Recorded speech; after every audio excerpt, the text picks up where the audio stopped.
Voilà, vous étiez prévenus, une édition bien chargée, alors installez-vous confortablement.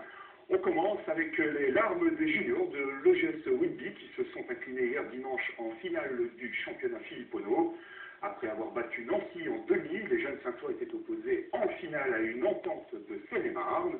Une grande première pour le club cher au président Roger Dupont. C'est le niveau le plus haut jamais atteint par une équipe de l'OGS Rugby. Une rencontre disputée en terrain neutre, direction la Moselle, reportage. Inconsolable les jeunes Saintois. C'est avec la gorge nouée et les yeux rougis que la jeune garde saintoise a assisté au protocole de la remise des médailles et du trophée.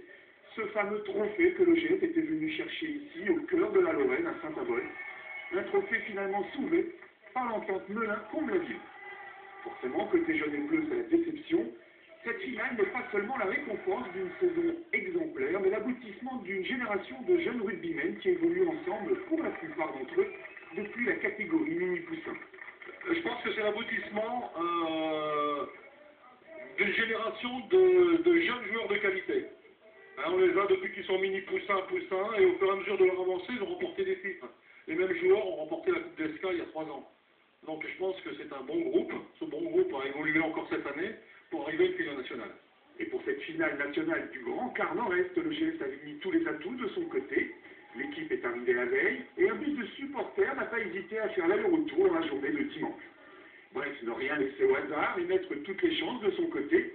À l'OGS, on a préparé cette finale. C'est la première fois dans l'histoire du club qu'une équipe atteint un tel niveau. Une pression, somme toute palpable, sur les visages de ces jeunes Olympiens qui ont bien conscience de l'enjeu.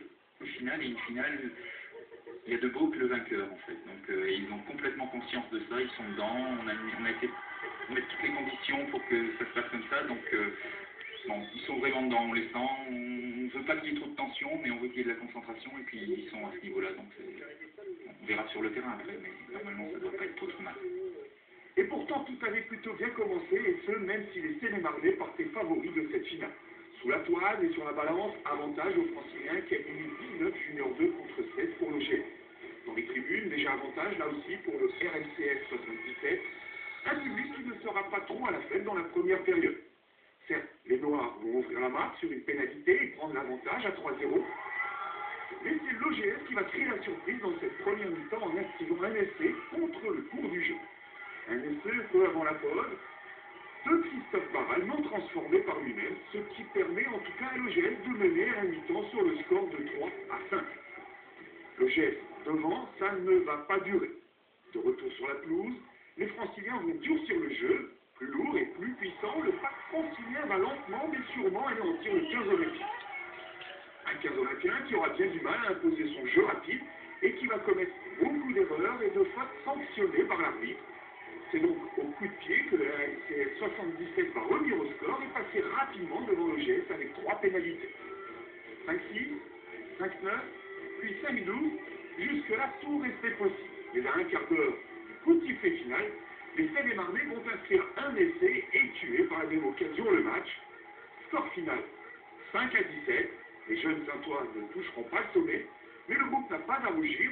L'OGS est allé en haut avec ses moyens, à savoir un groupe 100% formé au club, ce qui est loin d'être le cas de l'entente Melun-Comble-la-Ville.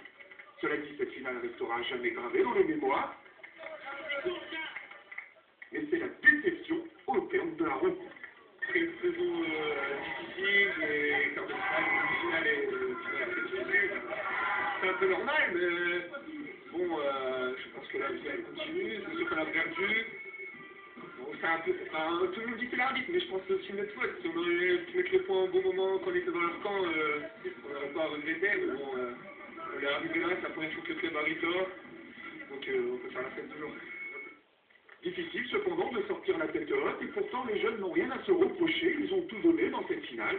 On ne peut d'ailleurs que les féliciter et pour la fête on peut faire confiance à l'OGS Rugby. Les juniors n'ont pas tout perdu, le week-end prochain ils assisteront à Saint-Denis à la finale du top 14, un cadeau du président Roger Dupont amplement mérité.